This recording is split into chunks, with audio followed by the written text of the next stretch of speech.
Okay, and now it's time for some bad news. Hi everybody, welcome back to my channel. Today we are going to be updating about a lot of different animals, but especially the jumping spider babies, because I've gotten so many questions about how they're progressing and a little bit of criticism I want to address. But before we get into the video, I did want to mention and thank Micro Wilderness for sponsoring today's video. So Micro Wilderness is located in California and they are awesome at breeding, vending, and also conservation. They're one of my favorite companies to work with, and obviously I've gotten quite a few tarantulas from them and I've seriously been so happy every time. And I know that you guys have also purchased from them and had great experiences also, which is why I continue to work with them. So thank you so much, Micro Wilderness. Go check out their website. I will of course link it down below. You can always use code CAT10 for 10% off of your purchase. It never expires. And a question I get asked a lot is where I get my jumping spiders. I get them from various places, but Micro Wilderness does have them, and in fact, he's also just bred a couple Phidippus regius as well, so maybe those will be available soon, I don't know. Anyway, thank you again, and let's get into all of the updates. First, I'm going to do an update on somebody nobody's literally asked about, but I just wanted to share. Right in here, we actually have my brown recluse. She is located right down under here.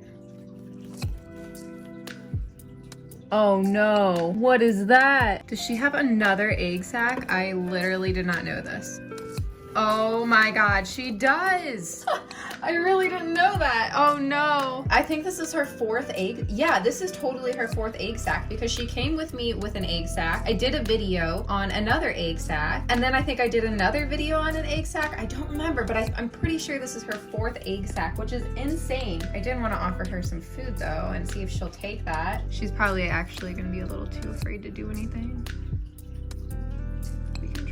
After all these egg sacs, that is like definitely a meal that she needs. She does look actually pretty thin too, so she must have just laid it. I really would wish that she would eat this because she is quite thin, but she's probably a little too scared now that I just upped this hide. But I really didn't know that she had babies under here. Like, I was not expecting this. I don't know when she laid it, but that is kind of cool. I'm really not gonna mess with it. I'm just gonna see what happens, I guess, with this one. All right, well, I'm so sorry about that, girl. I did not realize you've had more babies. Probably not the best thing I could have done, but hey, good thing I checked because I really had no idea. And we will just leave that hornworm down there. It's not gonna bother her, and I'll check back and see if she eats it later. I really hope she does, because like she definitely needs it now after that third or fourth egg sac. While we are talking about brown recluse though, I do have a new merch design, which is a brown recluse inspired by her. Mother of Spiders 13 on Instagram actually designed this for me, and she did such a good job. I have shirts and mugs and everything available up in my Teespring. Yeah, really cool. Another update I wanted to give is that my Carabina Leda actually molted. If you guys remember a few videos ago, we actually rehoused her into this, and I really thought she would build her web over here, but instead she like chose this teeny tiny area and made this tube web, which looks pretty cool. But let's go ahead and try to feed her. I believe she is ready. I wonder which way we should feed her. I'm actually feeding these hornworms off before they get big because I actually do like to give this to my smaller tarantulas and spiders too. All right, so now I guess we wait.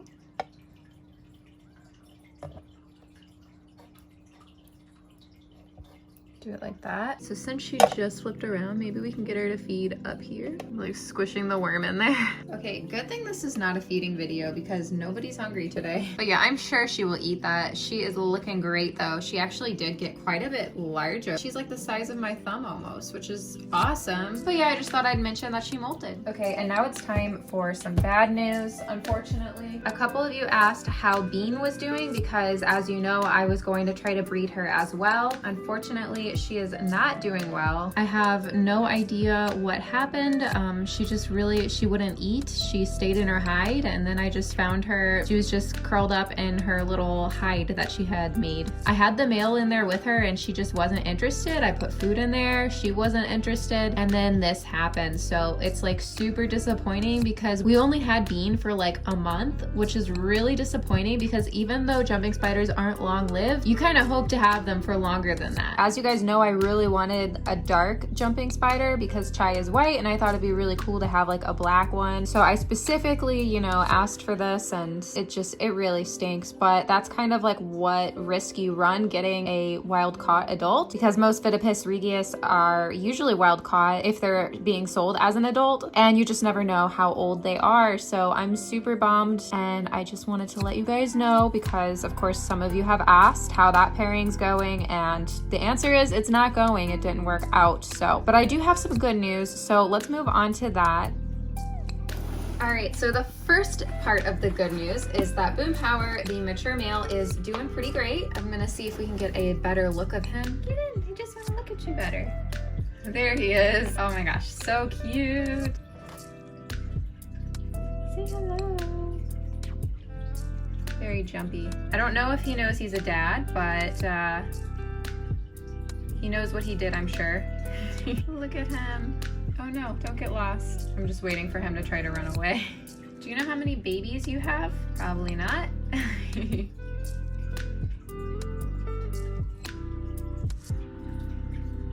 Oh, hello, welcome to my hand. Can I hold you? No? Okay. But yeah, there he is, looking cute, doing jumping spider things. Just had a big hornworm yesterday, so he's pretty well fed.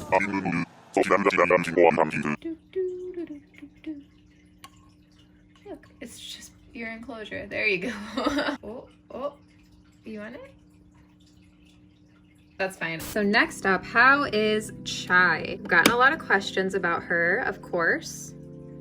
And here she is. So yeah, Chai is doing really well. She has not laid another egg sac yet. I'm still hoping that she will. She does have a nice big booty right now because I actually fed her a hornworm probably last week and then again yesterday. She's just kind of gotten on with life. She's acting like herself again. She's out exploring, she's eating, she's doing really well and webbing up again. You know, like this is all new webbing. We have new webbing up here too. So she's just kind of back into her swing of things. So I guess now I should talk about one of the critiques I got in my jumping spider baby video. A nice handful of people told me that I was treating the babies like tarantula babies and not like jumping spider babies, taking them away from the mother, because with jumping spiders you don't have to remove them from the mother. Actually, they typically do better with the mom. So I guess I should have explained a little bit better in that video why I was removing them. I did mention why, but like I guess I could have gone more in depth about it. The reason why I actually moved the babies was not because I was worried that like Chai was a threat or anything. Like that was definitely not my concern. You know, you see the babies and they're the size of fruit flies. They could have easily gotten through this, and I guess like you could ask why I didn't black it off. Well, that was the plan until I realized it wouldn't have mattered if I blacked it off because of this ventilation down here. There's little slats on the other side and they could have easily just crawled out this way, which I didn't really see like a good way to actually black that off. Like I couldn't really think of anything. And the other place they could have easily escaped was this crack in the door right here. Like this is definitely too small for Chai to get out of. But as you can see through this crack in the door, and that would not be difficult at all for a baby jumping spider to get out of. So that is the reasoning on why I removed them from her. So the purpose of this is basically if she lays more eggs, I can easily remove her from the enclosure and the babies just pulling this up instead of having to actually remove the egg sac like I did last time, and then place them in a more secure enclosure. And you guys might be wondering why I'm not moving her to a more secure enclosure now. Honestly, she just gave birth and had like that whole experience, which was probably traumatic, and I don't want to stress her out more with like a new environment. I just feel like that would be like too much for her, and you know, she's old, she just laid a whole egg sac, and so we're just gonna go easy on her and try this out. Hopefully she'll lay some eggs in here, and then we can just easily move them that way. So we'll see. Got you some nice new decor. So we'll just do it like this. I think that would be a good little spot, right? So if you lay more eggs, lay them in there. Okay, so how are the babies? Because I did have, you know, obviously some people say that I took them out too soon, and you know, it was not good for them, which I'm absolutely not disagreeing with. If I could have left them in there with mom, I totally would have, but that just was not like an option. Here they are now though. Look at them. they are getting so big. Look, you have some over here. There's one over there. They're actually walking around, building their own webs. These ones are still kind of chilling in their web, but yeah, for the most part, they've molted and definitely grown. I haven't noticed too many casualties. I think I've picked out like 1 or 2 in there, but for the most part, everybody seems to be doing great. Look how big they've gotten. They are acting like little jumping spiders now. So that's most of them. Look at these ones right down here. They are actually webbing up themselves. We've got more over here. And yeah, they are ready to eat, or they should be ready to eat. I just put these fruit flies in the fridge so we can try sprinkling some in here. They're gonna be kind of slow right now, but I'm hoping some of them start eating. I know the fruit flies are a little bit bigger than the spiders, but that is totally fine. These are actually the small fruit flies. I noticed that Alex from Tarantula Haven also has a bunch of Phidippus regius babies, and he just fed them, and his ate like no problem. So they're about the same size. So mine should be eating any day now. I'm really hoping that they will. I've tried feeding a couple times, but they just don't go after them yet. But I haven't left the fruit flies in here with them. If they don't take the fruit flies after a period of time, I just take the lid off and I just let the fruit flies come out. But yeah, let's hope, because like look at this one right here. This one's so ready to eat, like definitely could eat. I see little spiders waving at them. They don't know what to do yet, but here they are. They are doing really well. From what I can tell, they've molted and they've started like leaving the nest and webbing up around, and I'll separate them eventually, but I want to see them all eat first, and that's when I'll start separating them into smaller groups and then eventually singles. If I could have left them in with mom, I would have, but I do think they're fine and they're developing okay. Knock on wood. I don't know if that's gonna keep up, because like I said in the previous video, they're a little bit challenging to raise up, but we'll just see what we can do here, and I'll keep you updated as always. I post more on Instagram, little updates, so if you don't follow me on Instagram, that's definitely a good place to check first. Let's hope they develop and keep going strong. One more thing, check it out. My Caribbean Aleda did take the hornworm, so that's good. All right, thank you guys so much for watching. I hope you enjoyed. Like this video if you did, subscribe if you're not, and you want to see. Don't forget my Instagram videos, probably way too much. It's at Tarantula.Kat. You can go follow me there. I also have a Patreon podcast and a Teespring. It is all linked down below. And let's get into the Patreon pet picks.